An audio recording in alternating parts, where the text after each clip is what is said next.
الرحمن الرحیم وإلا فقد يأتي للتخصيص ردا على من زعم انفراد غيره به أو مشاركته فيه نحو أنا سعيت في حاجتك ويؤكد على الأول بنحو لا غيري وعلى الثاني بنحو وحدي وقد يأتي لتقبل حكم نحو هو يعطي الجزيل وكذا إذا كان الفعل منفيا نحو أنت لا تكذب فإنه أشد لنفي الكذب من لا تكذب وكذا من لا تكذب أنت لأنه لتأكيد المحكوم عليه للحكم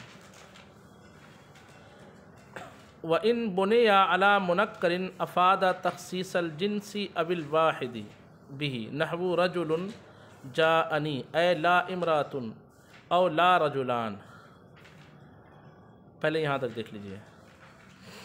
کہتے ہیں کہ ورنہ تو یہ تخصیص کے لیے آئے گا. ترجمہ ہوگا وَإِلَّا فَقَدْ يَأْتِي لِلتَّخْصِيص. ورنہ تو یہ کس کے لیے آئے گا؟ بات یہ چل رہی تھی کہ اگر مسند الیہ معرفہ ہو اور اس کو مقدم کر دیا جائے مسند پر، ہے نا، مسند الیہ کی تقدیم کی حالت سے بحث ہو رہی ہے نا. جی. تقدیم مسند الیہ کے مقاصد کیا ہوتے ہیں؟ ٹھیک ہے. تو بیان یہ کیا گیا کہ مسند الیہ کو شروع میں لانے کے کئی مقصد میں سے ایک مقصد یہ ہے کہ اگر مسند الیہ کی خبر فعلی ہو، کیا ہو؟ خبر فعلی ہو، اور مسند الیہ سے حرف نفی ملا ہوا ہو. مسند الیہ سے تو وہ کس چیز کا فائدہ دے گا؟ تخصیص. اوپر کیا بیان کیا؟ تخصیص و تاکید. کس چیز کا فائدہ دے گا؟ تخصیص کا فائدہ دے گا. کس کا فائدہ دے گا؟ تخصیص کا فائدہ دے گا. اور غیر کے لیے اس چیز کے ثبوت کا فائدہ دے گا.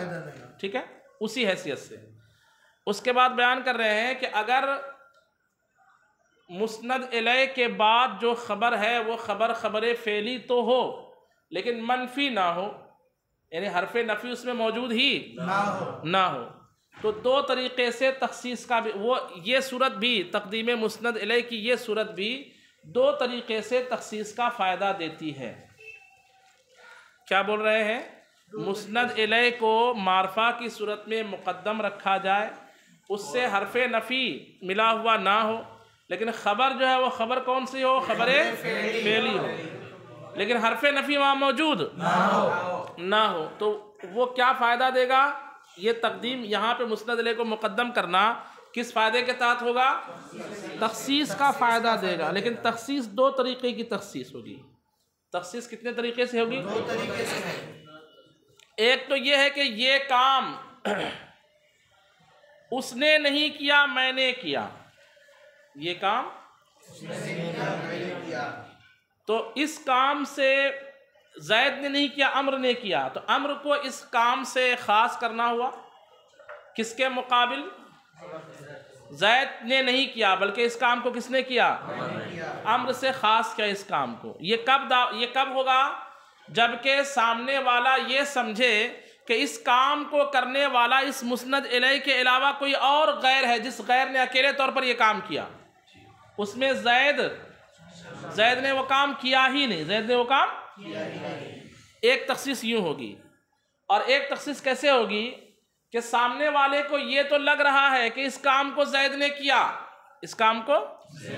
لیکن زید کے ساتھ ساتھ فلاں بھی اس کام میں کیا ہے؟ تو اب تخصیص کرتے ہوئے کہا کہ یہ کہے کہ یہ کام صرف کس نے کیا؟ زید نے کیا. دونوں صورتوں میں تخصیص ہے، لیکن ایک میں تخصیص کس لیے ہے؟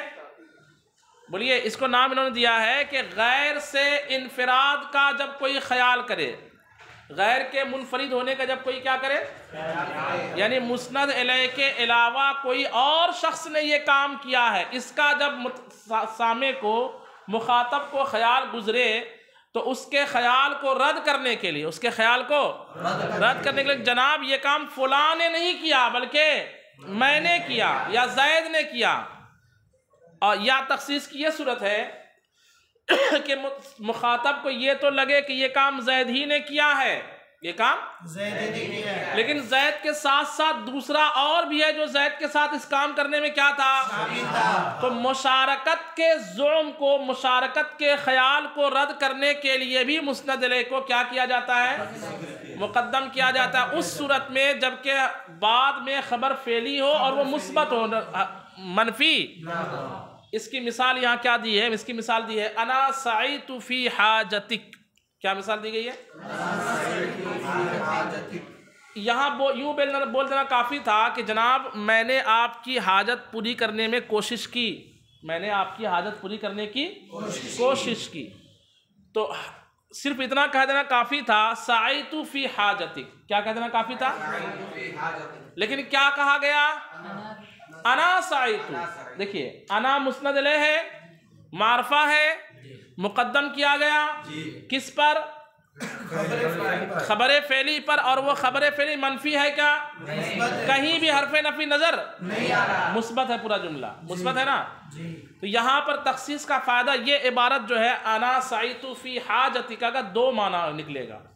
ایک معنی کیا نکلے گا کہ جس کو آپ بول رہے ہو، مثال کے طور پر آپ جو ہے عمران بھائی کو بول رہے ہو کہ میں نے آپ کی حاجت پوری کرنے کی کیا کی، کوشش کی، اور اس کو عربی میں اگر متکلم عربی نے یوں بولا انا سعیت فی حاجتک، اس کا دو مطلب، یہ جملہ دو مقام پر بولا جائے گا۔ جب عربی بولنے والا یہ سوچے کہ شاید اس کو یہ تو نہیں لگ رہا ہے کہ اس کی حاجت جو پوری ہوئی ہے وہ میں نے نہیں کیا ہے بلکہ کسی میں نے کیا ہی نہیں، اس کی میں نے کچھ بھی کوشش میں نے نہیں کی، جب یہ گمان ہو متکلم کو مخاطب کے بارے میں کہ مخاطب کو یہ خیال ہے کہ میں نے اس کی حاجت پوری نہیں کی بلکہ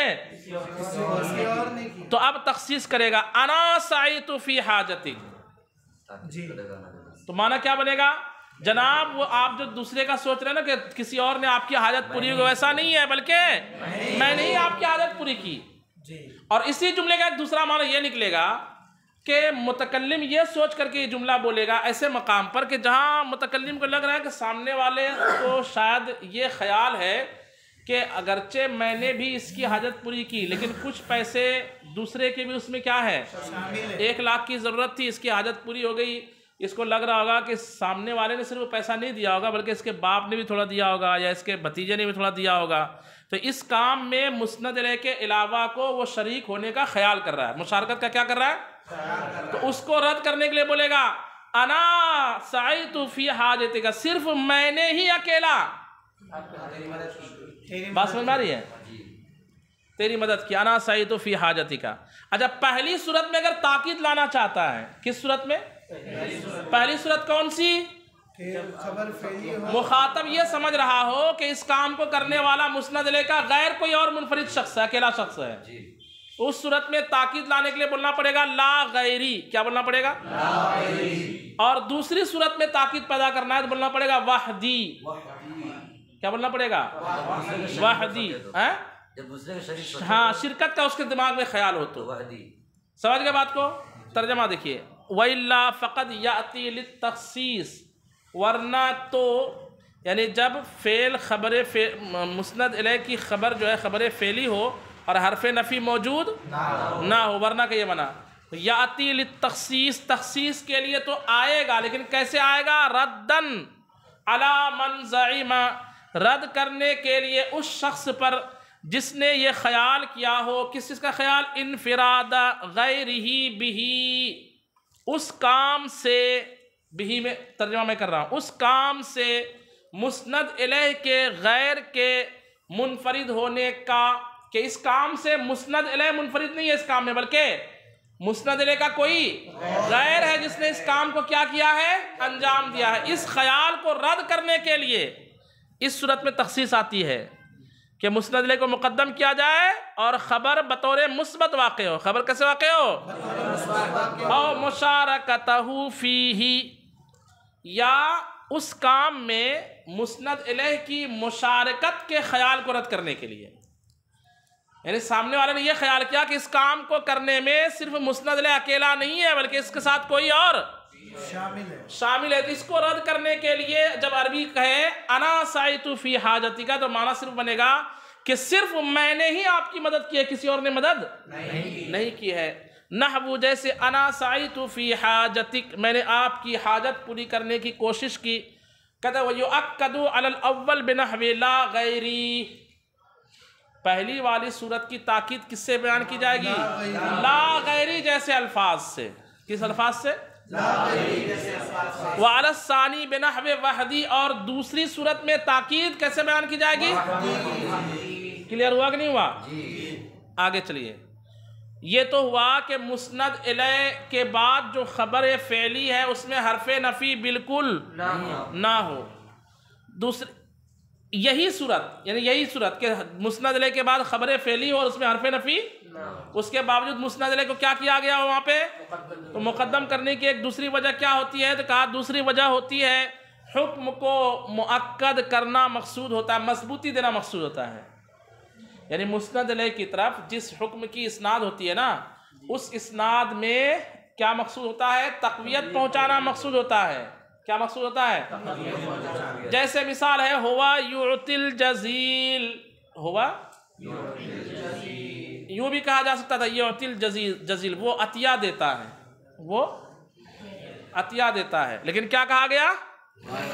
وہی عطیہ دیتا ہے۔ یعنی عطیہ دینے کی اسناد جو اس شخص کی طرف کی گئی ہے، اس حکم کو، اس اسناد کو مضبوطی دینے کے لیے ہوا ضمیر کو یہاں پہ مسند الیہ کو مقدم کیا گیا ہے، یہ مقصد بھی ہوتا ہے۔ اور تیسرا مقصد، اگر اس کے مسند الیہ جو مقدم اس کے بعد فعل منفی ہو، حرف نفی مسند الیہ سے مل کر کے نہ ہو بلکہ حرف نفی مسند الیہ کے بعد ہو، کہاں ہو؟ بعد ہو، تو وہاں پر جو ہے وہاں پر بھی حکم کو مؤکد کرنے کے لیے اور مضبوط کرنے کے لیے مسند الیہ کو مقدم کیا جاتا ہے۔ جیسے مثال دی گئی ہے انت لا تکذب، آپ جھوٹ نہیں بولتے ہو۔ اس کو عربی زبان میں کئی طریقے سے بولا جاتا ہے۔ لا تکذب کیا معنی ہو جائے گا؟ انت لا تکذب، آپ جھوٹ نہیں بولتے ہو۔ لا تکذب انت، آپ جھوٹ نہیں بولتے۔ تینوں اس طریقے سے بولا جا سکتا ہے۔ سمجھ بات آ رہی؟ یا تو مسند الیہ ضمیر مانو، مقدم نہ مانو، لا تکذبو، لا تکذبو، آپ جھوٹ نہیں بولتے، یا ضمیر کو مقدم کرو اور یوں بولو انتا، یا ضمیر کی تاکید آگے لاؤ لا تکذبو انتا۔ تینوں طریقے کا اردو میں ہم ترجمہ کیا کریں گے؟ آپ جھوٹ نہیں بولتے، لیکن سب کا مقام عربی زبان میں کیا رہے گا؟ الگ الگ رہے گا۔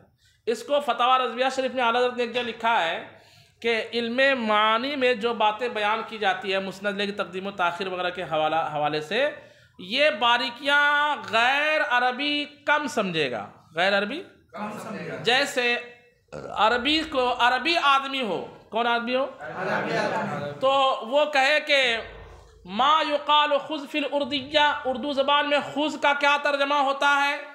تو آپ کیا بولو گے؟ لو، یہی نا؟ لیکن اردو زبان میں لو کتنے طریقے سے لے لو، لو نا، لو تو صحیح بات سمجھ میں آ رہی نہ رہی؟ یہ مزہ جو ہے لو، لے لو، لو نا، لو تو صحیح، لے لو نا، سمجھ رہے بات کو؟ سب کا عربی ترجمہ کیا کریں گے؟ خذ۔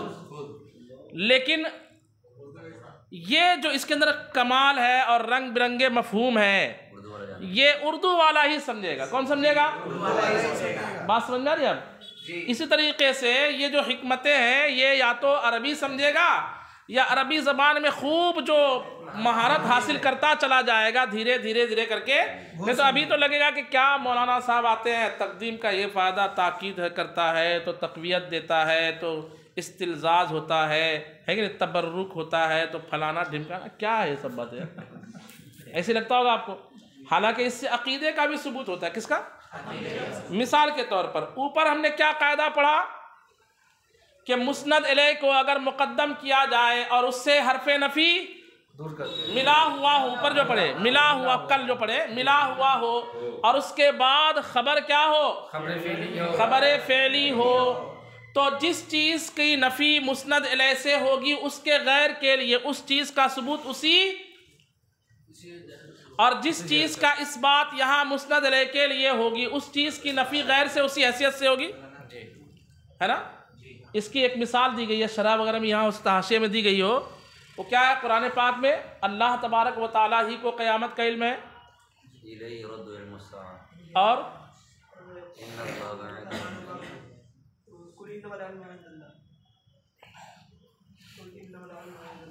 ہاں انما العلم حرف نفی والا،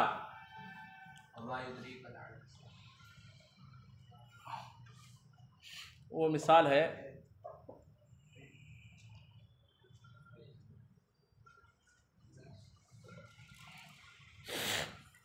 اندہو کا لفظ ہے اور الساعہ کا لفظ وہاں پہ کسی کو یاد آ رہا ہے؟ ہاں نہیں ایسے نہیں ہے عبارت،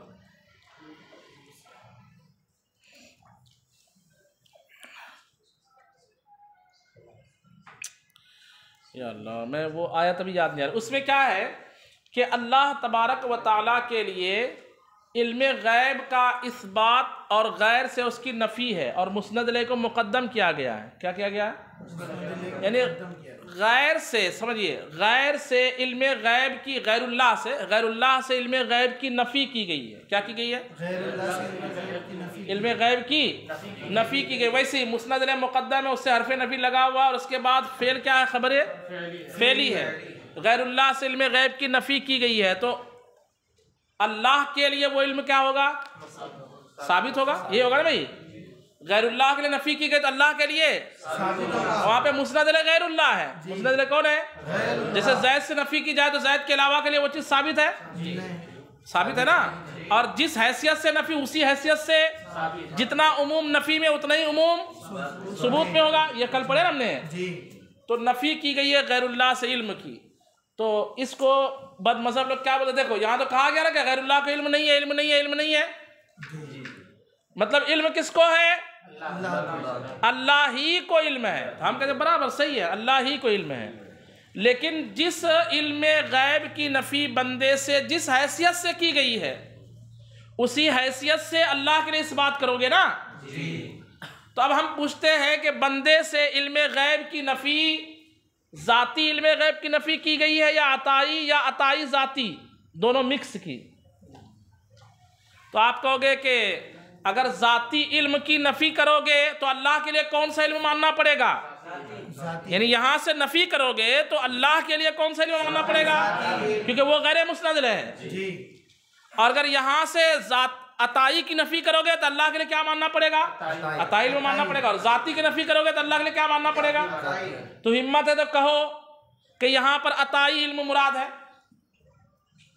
اگر کوئی کہے کہ یہاں مراد یہ ہے کہ کسی کی عطا سے بندہ غیب، غیر اللہ غیب جان ہی نہیں سکتا، جانتا ہی نہیں، تو اس کا مطلب وہ اللہ کے لیے عطائی علم مانتا ہے۔ جو اللہ کے لیے علم کو عطائی مانے وہ کافر ہے۔ بات سمجھ میں آ رہی ہے؟ اس لیے ماننا پڑے گا کہ یہاں نفی کس چیز کی ہے؟ ذاتی علم کی نفی ہے، اور ہم یہ بھی مانتے ہیں اس کو۔ ہم برابر کہتے ہیں کہ ذاتی علم غیب غیر اللہ کو نہیں ہے، یعنی کس کو ہے؟ اللہ کو ہی ہے، اللہ کے علاوہ کسی کو نہیں ہے، یہ کہیں گے۔ تو اس طرح سے کئی طرح کے عقائد کا ثبوت بھی ہوتا ہے، ایسا نہیں کہ یوں ہی آپ کو یہ پڑھایا جاتا ہے۔ خیر، تو یہاں پہ ایک دوسری مثال دی جا رہی ہے کہ کبھی کیا ہوتا ہے کہ اگر حرف نفی تو ہو لیکن مسند علیہ سے ملا ہوا نہ ہو بلکہ فعل میں ہو، جیسے انتا لا تکذبو، لا تکذبو، لا انتا نہیں بلکہ انتا لا تکذبو، مسند علیہ مقدم ہے اور خبر فعلی مثبت نہیں بلکہ کیا ہے؟ تو بھی کہتے ہیں یہ چیز تقویت حکم کا فائدہ دے گی۔ کس کا فائدہ دے گی؟ یعنی حکم میں مضبوطی کا فائدہ دے گی، اسناد میں مضبوطی کا فائدہ دے گی۔ تو کہتے ہیں انتا لا تکذبو، یہ زیادہ مؤکد ہے بنسبت لا تکذبو کے، یعنی آپ تو جھوٹ بولتے ہی نہیں، یوں ترجمہ کیا جائے گا۔ آپ تو جھوٹ آپ جھوٹ نہیں بولتے، ایسا سادہ ترجمہ نہیں کیا جائے گا، آپ تو جھوٹ بولتے ہی نہیں، یہ ترجمہ کیا جائے گا۔ دیکھیے ترجمہ دیکھیے، کہتے ہیں کہ کہا گئی عبارت وقد یاتی لتقوی الحکم، اور کبھی کبھی مسند علیہ کو مقدم کیا جاتا ہے اور وہ آتا ہے کس کے لیے؟ حکم کو، تاکہ وہ حکم کو مضبوط کر دے، نحو جیسے ہوا یوتل جزیل، وہی ڈھیروں عطا کرتا ہے، وہی ڈھیروں عطا کرتا ہے۔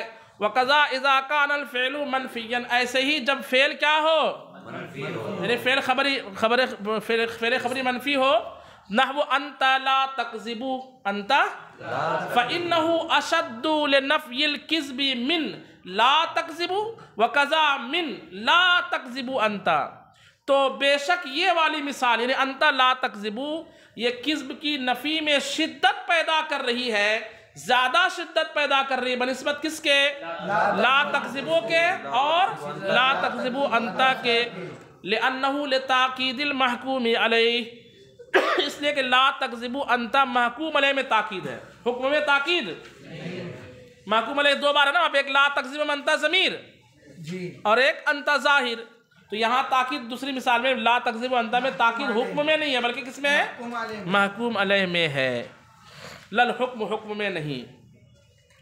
اب اس کے بعد یہاں سے بیان کر رہے ہیں وَإِن بُنِيَ عَلَى مُنَكَّرٍ أَفَادَ تَخْصِيصَ الْجِنْسِ أَوِ الْوَاحِدِ، اگر مسند الیہ نکرہ کے طور پر مقدم رکھا جائے، مسند الیہ کو نکرہ ہو مسند الیہ اور مقدم ہو کس پر، فعل خبری پر، کس پر، فعل خبری پر، تو وہاں تخصیص جنس یا تخصیص وحدت کا فائدہ دے گی، کس کا، تخصیص وحدت کا مطلب ہوگا جنس کا ایک فرد، اور تخصیص جنس کا مطلب ہوگا حقیقت کو خاص کر دینا، کس کو خاص کر دینا، حقیقت کو خاص کر دینا۔ جیسے ایک مثال دی ہے رجل جاءنی، کیا مثال دی ہے، رجل جاءنی، اب اس کا دو معنی ہوگا عربی اعتبار سے، ایک معنی ہوگا مرد کی جنسیت سے تعلق رکھنے والی کوئی چیز میرے پاس نہیں آئی، سمجھ رہے بات کو، مرد کی حقیقت سے متصف کوئی ذات میرے پاس، ایک معنی یہ ہوگا میرے پاس آئی، ہاں میرے پاس جانی ہے نا، مرد کی حقیقت سے متصف شخص میرے پاس آیا، ایک معنی ہوگا مرد کی حقیقت سے متصف ایک فرد میرے پاس آیا، بات سمجھ میں آئی، یہ دو ترجمہ اس کا ہوگا۔ اگر جنسیت کا معنی پیدا کرنا ہے تو الرجل جاءنی نہیں بولنا پڑے گا، بلکہ کیا بولنا پڑے گا، رجل جاءنی، رجل، یہ کب ہوتا ہے، جب معنی یہ جاتا ہے کہ یہی مرد کی حقیقت سے متصف ہے اور یہ حقیقت مرد ہی ہے۔ کبھی کبھی مبالغہ کے طور پر حقیقت سے متصف فرد پر حقیقت کا اطلاق کیا جاتا ہے، کس کا، بولو بھائی، ہاں کبھی کبھی حقیقت سے متصف فرد پر کس چیز کا اطلاق ہوتا ہے، یہ کب ہوتا ہے، جب وہ فرد کامل ہو، جب وہ فرد کیا ہو، الرحمن علم القرآن خلق الانسان، کیا ترجمہ کرتے ہیں، خلق الانسان کا ترجمہ، اور اعلیٰ حضرت نے کیا ترجمہ کیا، کیا ترجمہ کیا، یہی ترجمہ کیا، بولنا ہم صرف وہ مدنی انعامات پر عمل کرتے ہیں، انسان کو بنایا، الرحمن، رحمان، علم القرآن، جس نے قرآن سکھایا، علمہ البیان، ما کانا وما یکون کا علم دیا، خلق الانسان، انسانیت کی جان محمد کو پیدا کیا، کیا ترجمہ ہے، انسانیت کی جان محمد کو پیدا کی، یہ کیسے ہو گیا، انسانیت کی جان محمد کو پیدا کیا، وہاں ہے اللہ تبارک و تعالیٰ نے حقیقت انسان کو پیدا کیا، الف لام اگر عہد خارجی کے لیے لیں گے، کس کے لیے، تو خارج میں کوئی ایک خصوصی شخص ہے جس پر انسان کا اطلاق کر دیا گیا، انسان تو سب ہے، انسان تو، لیکن کیا بولتا ہے، سنترا تو ناگپور کا سنترا ہے، تو باقی کیا سنترا عام ہوتا ہے کیا، باقی کا سنترا بھی سنترا ہی ہوتا ہے نا، لیکن کیا بولتے ہیں، آئیے میں آپ کو آج مرد دکھاتا ہوں، بولتے کہ نہیں بولتے ہیں، آئیے اب تو ابھی تک کیا اس نے مرد دیکھا نہیں، یہ بولنے کا مقصد سمجھ رہے ہیں نا، مطلب میں ایسا مرد دکھاؤں گا جو واقعی کیا ہے، مرد ہے، تو اللہ تبارک و تعالیٰ نے فرمایا یہ اس کا کمال نہیں کہ اس نے انسان کو پیدا کیا، یہ اعلیٰ درجے کا کمال جس کو ہم بولیں گے، یہ اللہ تبارک و تعالیٰ کا تو یوں سمجھ لے کہ یعنی ادنا کا لفظ میں استعمال نہیں کر رہا ہوں، یہ اللہ تبارک و تعالیٰ کا زیادہ کمال اس میں ہے کہ ایک انسان کو پیدا کیا۔ یہ بھی اللہ کی حمد ہے کہ میرا رب وہ ہے جس نے اور میرا رب وہ ہے جس نے ایک ایسا انسان پیدا کیا جو انسان کی جان ہے۔ بات سمجھ میں نہیں؟ ایک ہے کہ نارمل موبائل کوئی بنا دے، اور ایک ہے کوئی ایسا موبائل بنا دے جو تمام موبائل سے کیا ہو، برتر و بالا ہو۔ تو اعلیٰ حضرت یہاں فرماتے ہیں کہ یہاں پہ جن سے انسان سے مراد فرد کامل ہے، جن سے انسان، الف لام جنسی ہے، کیا ہے؟ مانا ہوگا جس نے حقیقت انسان کو پیدا کیا، اور حقیقت انسان سے اعلیٰ درجے سے متصف ذات کا نام کیا ہے؟ بولو بھائی، ہاں جی ہاں، اس لیے اعلیٰ نے وہ ترجمہ کر دیا۔ تو اس طرح سے جو ہے خیر کہتے ہیں کہ جب وَإِن بُنِيَ عَلَى مُنَكَّرٍ، جب مسند الیہ کی تقدیم کی بنیاد رکھی جائے کس چیز پر؟ نکرہ پر، افادہ تخصیص الجنس، تو یہ کس چیز کا افادہ کرے گا؟ جنس کی تخصیص کا، وہ حقیقت کی تخصیص کا۔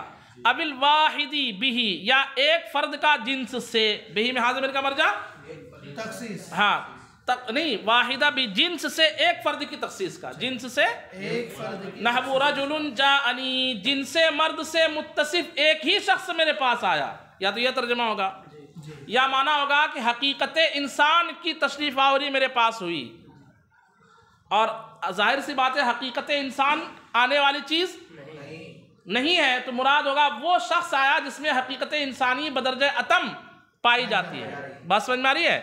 تو رجل جانی جب کہیں گے تو رجل کی ایک طرح سے خوبی بھی بیان کرنا مقصود ہے یہاں پر، کہ وہ رجل عام رجل جیسا، وہ ایسا رجل ہے کہ جو اصل میں حقیقت رجل ہے، یہ خوبی ہے۔ نہیں تو آپ بولیں گے الرجل جانی، رجل جانی، کیا دونوں کا مطلب یہ مرد آیا، اردو میں ہم یہی بولیں گے نا، لیکن یہ فرق ہوتا ہے۔ اے لا امرات ولا رجلان، اس کا دو معنی ہوگا، ایک معنی ہوگا عورت نہیں آئی بلکہ جن سے مرد آیا، اور ایک معنی ہوگا دو مرد نہیں آیا بلکہ ایک ہی مرد آیا۔ جی